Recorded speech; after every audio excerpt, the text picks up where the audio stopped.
Hi hello welcome to our channel. నేను మీ సిరి. ఈరోజు మనం చెప్పుకోబోయే కథ మిసెస్ అగస్త్య పార్ట్ 81. కథలకు వెళ్ళే ముందు వీడియోని లైక్ చేసి హైప్ చేయడం మర్చిపోకండి. ఇక వచ్చేయండి ఫ్రెండ్స్. డేవిడ్ మాటలు తన మాటలు అర్థం చేసుకున్నాక నాకు మొత్తం అర్థమైపోయింది.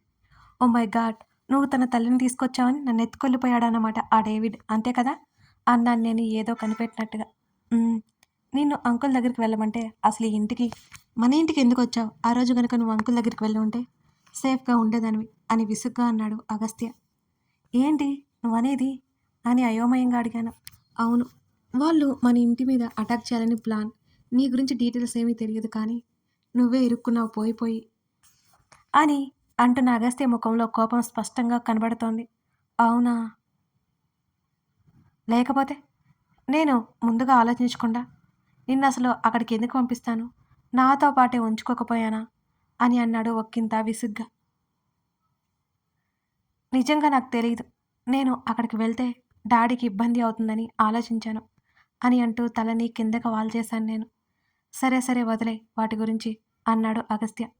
ఆ రోజు నన్ను కాపాడడానికి ట్రై చేసిన పోలీసులకి ఏం కాలేదు కదా? నా గుండె అదురుతుంటే అడిగాను. లేదు, వాళ్ళంతా సేఫ్. తను అనగానే ఊపిరి పీల్చుకున్నాను. ఆ టైంలో నా అగస్త్య ఎంత బాధపడ్డాడో గుర్తొచ్చి నాకు బెంగగా అనిపించింది. డేవిడ్ వాళ్ళిప్పుడు ఎక్కడ ఉన్నారు అని అడిగాను నేను. తెలీదు అన్నాడు అగస్త్య. నందిని గారు అనగానే నా వైపు కొట్టేలా చూశాడు తను. తెలీదు అని అదే సమాధానం చెప్పాడు. డేవిడ్ నందిని గారిని తీసుకుని వెళ్ళిపోయాడా? తీసుకెళ్ళిపోయినట్టే ఉన్నాడు.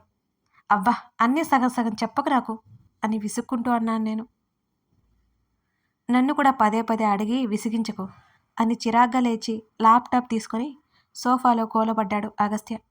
ఇక నేను అడగాల్సింది బోల్డని ఉన్నాయి. ఓయ్ ఓయ్, మర్చిపోయాను. కళ ఏం చేస్తుంది? రామ్ గురించి ఏమైనా తెలిసిందా? ప్రస్తుతం ఆ రామ్ గాడు ఎక్కడికి వెళ్ళాడో తెలియదు. నేను అదే పనిలో ఉన్నాను. ఇక ఆ అమ్మాయి గురించి నేను ఆలోచించనే లేదు. అరే, నేను లేకపోతే తన గురించి ఆలోచించావా? నా వల్లే తనకి ఆ పరిస్థితి వచ్చింది. ఎలా ఉంది ఇప్పుడు తను అని అడిగేశాను ఆతురతగా. నాకు ఈ ప్రపంచంలో అందరికంటే నువ్వే ముఖ్యం. నువ్వే నా దగ్గర లేనప్పుడు మిగతా వాళ్ళ గురించి ఆలోచించే తీరిక కానీ ఆలోచించాల్సిన అవసరం కానీ నాకు లేవు. రామ్ గార్డ్ లేనప్పుడు ఆ అమ్మాయికి ఇబ్బంది ఉండదు కదా. ఇక నీ డౌట్ల ప్రవాహం ఆగిపోతే నన్ను పని చేసుకునివ్వు అని సీరియస్గా చెప్పాడు అగస్త్య. నేను మూతి తిప్పి నడుము నొప్పి పుడుతుంటే అలాగే పడుకున్నాను. రేపు క్రిష్ పెళ్ళి అనగానే బామ్మ వెళ్ళిపోయింది. తను ఉంటాను అన్నా నేనే బలవంతంగా పంపించాను. బామ్మకి ఉంటుంది కదా తను మనవడి పెళ్లి జరుగుతుంటే తను దగ్గరుండి చూసుకోవాలని. ఇందులో నా స్వార్థం కూడా ఉందనుకోండి. బామ్మ లేకపోతే అగస్త్య నాతోనే ఉంటాడు కదా. కళ్యాణ మండపంలోనే క్రిష్ పెళ్లి ఏర్పాట్లు వైపు జరుగుతూనే ఉన్నాయి. ఈ ఎండల్లో రాత్రి పెళ్లి బెటర్. పగలు ఎండకు మాడిపోవాలి మరి. ఉదయం నుంచి వర్క్ వర్క్ అని దాన్ని పట్టుకొని ఉన్నా. నన్ను ఎవరు రెడీ చేస్తారు అని గయ్యమన్నాను నేను. పెళ్ళెప్పుడు రాత్రి 10 గంటలకు కదా అని అన్నాడు తను. అప్పుడు ఇప్పుడు 5 అయిపోయింది. నేను రెడీ అవ్వద్దా? అసలే నాది కుంటి కాలు కుంటి చెయ్యి అని అరిచాను నేను. అరే, వస్తున్నా, కాసేపు వెయిట్ చేయి. కనీసం నన్ను చూడకుండా ల్యాప్టాప్లోకి తలదొచ్చి చెప్పాడు అగస్త్య. నీకేం ప్యాంట్ షర్ట్ వేసుకుని వచ్చేస్తావు, కానీ నేను అలా కాదు కదా, ప్లీజ్ త్వరగా రా అని అరుస్తూనే పిలుస్తూనే ఉన్నాను అగస్త్యని. నా గోడు భరించలేక చాలాసేపటికి వచ్చాడు అగస్త్య. తలస్నానం చేయాలి అన్నాను ఆర్డర్ వేస్తూ నేను. కుదరదు అని చెప్పాడు. ప్లీజ్ ప్లీజ్ నేను బ్రతిమాలుకున్నాను. నుదుటిన గాయం అవడం వల్ల ఆ తడవకుండా సెట్ చేశాడు నాకు.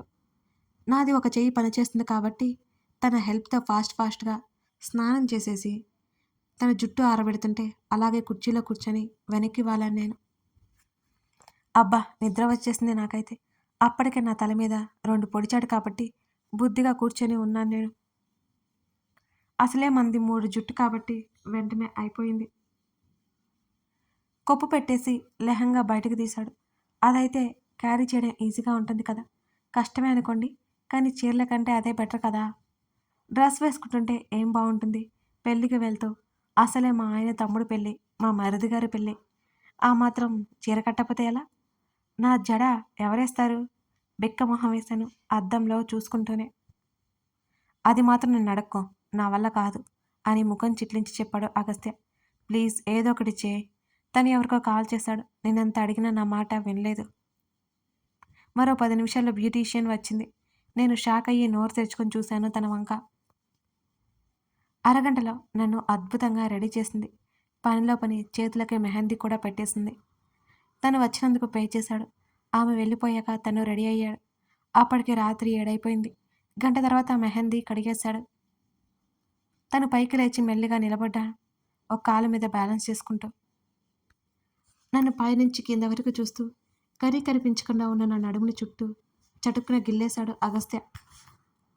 ఇల్లు దద్దరిల్లేలా ఒక అరుపు అరిచి బ్యాలెన్స్ చేసుకోలేక పక్కకు పడిపోతుంటే గట్టిగా పట్టుకున్నాను నన్ను. Looking beautiful. పనిలో పని కాంప్లిమెంట్ ఇచ్చి నా చెంప మీద ఒక ముద్దు పెట్టాడు. నిజంగానే రావండివి నువ్వు. కొంచెం ఉంటే పడిపోయేదని తెలుసా? పళ్ళు నూరుకుంటూ అన్నాను నేను. పోలేదు కదా సెనోరిటా? కళ్ళు ఎగరేస్తూ అడిగాడు. మూతి తిప్పాను నేను తన మాటలకి. నా పెదవుల మీద సున్నితంగా ముద్దు పెట్టుకున్నాడు. ఉఫ్, సో హాట్ అంటూ నన్ను 2 చేతుల్లోకి తీసుకున్నాడు. నేను నవ్వుతూ తన వైపుగా చూశాను. పాపం మా వాడు నాకు దూరంగా ఉండడానికి ఎంత కష్టపడుతున్నాడు. కానీ ఒక్క క్షణం కూడా చిరాకు చూపించడు నా మీద. నాకు ఏ లోటు రాకుండా ఒక్కడే చూసుకుంటాడు. కాళ్ళు చేతులు విరిగి మూలన పడితే అదేమంత పెద్ద విషయం కానట్టు నాకు అన్ని పనులు చేసి పెడతాడు. గిరుక్కున కళ్ళల్లో నీళ్ళు తిరిగాయి నాకు.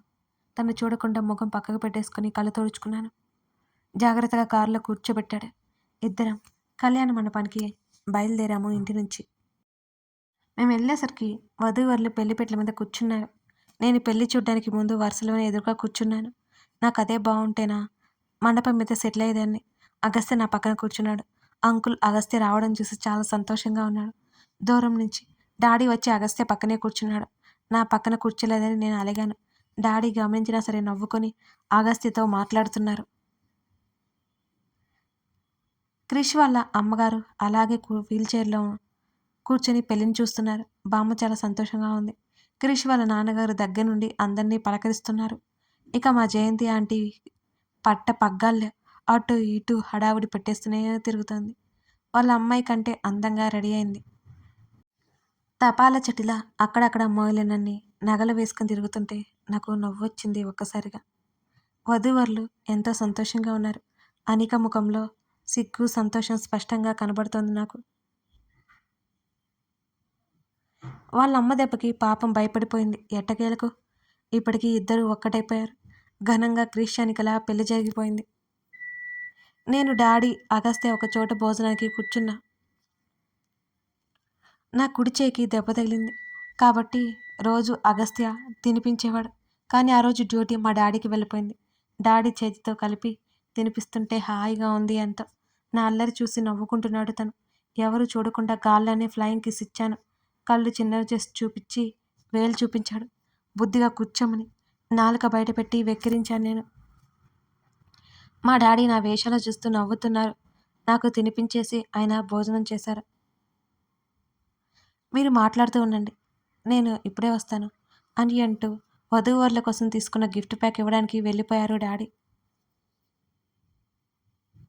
మెల్లిగా నా పక్కన సెటిల్ అయ్యి ఎవరు చూడకుండా నా నడుము చుట్టూ చెయ్యి వేశాడు అగస్త్య. నేను ఒక చైర్లో కూర్చొని మరొక చైర్లో కాలు పెట్టుకొని, కుంటి కాలు కదా మరి తప్పదు అలాగే కూర్చున్నాను. తను చేసిన పనికి షాక్ అయిపోయాను నేను.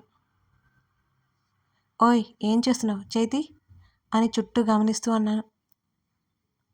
మా రావణ్ చేసిన పనికి నాకు చెమటలు పట్టేశాయి మరి.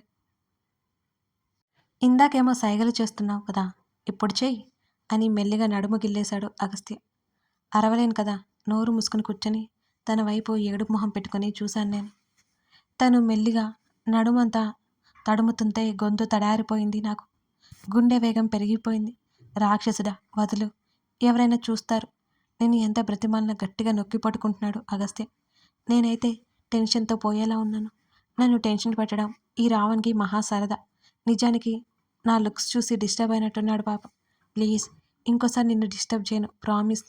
నేను చెప్తుండగానే తన చెయ్యి నన్ను నడుము చుట్టేసి నాభి దగ్గరికి చేరి మరీ గీతలు గీస్తోంది. నా చేత్తో తన చేతి మీద గట్టిగా పట్టేసుకున్నాను. అంతలా డిస్టర్బ్ చేస్తున్నాడు మరి. క్షమించమని మహాశయ, బుద్ధి తక్కువైంది. అతి ఎక్కువై తమన్ని కదిలించాను అన్నాను గుటకలు మింగుతూ. తన పెదవుల మీద ఎప్పటిలా కన్నింగ్ స్మైల్. లోపల పిచ్చి పిచ్చిగా తిట్టుకుంటున్నాను. బయటికి మాత్రం అమాయకంగా ముఖం పెట్టాను నేను. నా నడుముని రాసుకుంటూ తన చెయ్యి తీస్తుంటే ఒక్కసారిగా గట్టిగా కళ్ళు మూసుకున్నాను నేను. అంటీ అంటున్నట్టుగా ముట్టుకోనట్టుగా చంపడంలో ముందుంటాడు. డాడీ తెచ్చిన జ్యూస్ గ్లాస్ లాక్కుని గబగబా తాగేశాను. బేబీ మెల్లిగా అని డాడీ నా తలని నిమురుతూ అన్నారు. గొంతు తడారిపోయింది డాడీ. ఖాళీ గ్లాస్ ఇస్తూ చెప్పాను. అగస్త్య పెదవులు ఇంకాస్త విచ్చుకున్నాయి. సైకోగాడు తిట్టుకొని మూతి తిప్పాను తన వైపు చూస్తూ. ఇక మేం వెళ్తాం అంకుల్ అని అన్నాడు తను. డాడీ సరే అని జాగ్రత్తలు చెప్పారు. కారులో ఇద్దరం బయలుదేరాం. తను చేసిన పనికి భయంతో పైలోకాలకి పోయి తిరిగి వచ్చాను కదా, అందుకే అలిగానన్నమాట. నేను అలిగితే పట్టించుకుంటున్నాడా? అసలు పట్టించుకోలేదు మా రావణ్. అయినా సరే అలాగే పడుకొని కారులో నిద్రపోయాను. ఎప్పుడో మిడ్ నైట్ మెలకువ వచ్చేసరికి బెడ్ మీదే ఉన్నాడు. నా పక్కన బెడ్ తడిమాడు అగస్త్య. కనిపించలేదు.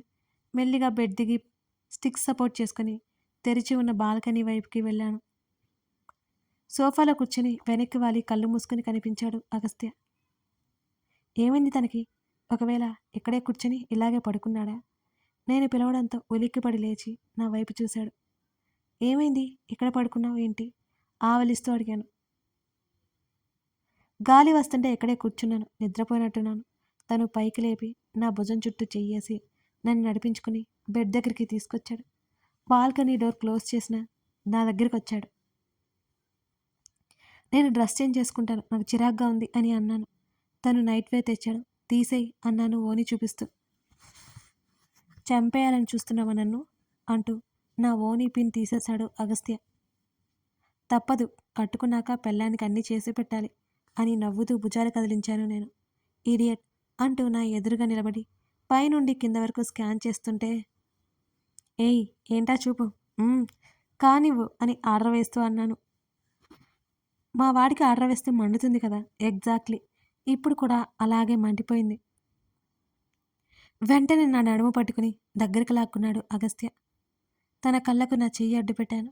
వదులు, ఊపిరాడట్లేదు అని గింజుకుంటూ అన్నాను. అంత గట్టిగా కౌగిలించుకున్నాడు. అసలే కాలు చెయ్యి పనిచేయట్లేదు. ఇప్పుడేమో నా నడుము విరగ్గొట్టేలా ఉన్నాడు. వీపు మీద నుండి నడుం మీద వరకు తన చేతులు మెల్లిగా నన్ను తడుముతుంటే ఏదో మైకం కమ్మేసింది నాకు. నా చెయ్యి మెల్లిగా తన చుట్టూ చేరిపోయింది. సెనోరిటా అంటూ తను గుసగుసగా పిలుస్తుంటే పలకడానికి కూడా పెదవి మెదలట్లేదు. ఈ క్షణమే తన కౌగిలిలో ఒదిగిపోవాలని, తనలో కరిగిపోవాలని నాకు ఎంతగానో అనిపించింది. అలాగే హత్తుకుని నా జుట్టు అంతా నడినెత్తిన కొప్పు పెట్టేశాడు. నా చెవి దగ్గర నుంచి మెల్లిగా వేలతో రాస్తూ నా భుజం వరకు తీసుకొచ్చాడు. ఆ కుంటి చెయ్యి పైకి లేపలేక అలాగే ఉండిపోయాను నేను. తన వెచ్చడి ముద్దు నా మెడవంపులో సరికొత్త రాగాలు పలికించింది. తన మీసాలు నా కంఠం మీద చేరి గిలిగింతలు పుట్టిస్తున్నాయి. అలాగే కంఠం దాటిన తన పెదవులు ప్రయాణం నా హృదయానికి చేరువైంది. సెనోరిటా, ప్రొసీడ్ అయిపోదామా అని గుసగుసగా సన్నగా నా ముఖంలోకి చూస్తూ అడిగాడు. నేను కళ్ళు దించుకున్నాను. నా పెదవుల మీద అప్రయత్నంగా మెదిలిన నవ్వు నే చెప్పకనే తనకి అంగీకారం తెలిపింది. సున్నితంగా మంచం మీదకి చేర్చాడు. మరింత సున్నితంగా నా అణువణువు దోచుకున్నాడు. ప్రేమ దొంగల కథ కొనసాగుతోంది. అగస్త్య శ్రీధల ప్రేమ కథ ఎలా ఉంది? ఈ కథలో ఇంకొన్ని సస్పెన్సులు ఉంటాయి. అయితే మీకు తెలిసినవి తెలియాల్సినవి ఇంకా బోల్డ్ అని ఉన్నాయి. మిస్ చేయకుండా చూడండి. అలాగే మన సిరి డైరీస్ అనే ఇంకో ఛానల్ ఉందండి. ఆ ఛానల్ కూడా సబ్స్క్రైబ్ చేసుకుని ఆదరిస్తారని ఆశిస్తున్నాను. మిస్ చేయకండి friends. Thank you for watching this video. మరో ఎపిసోడ్తో కలుద్దాం.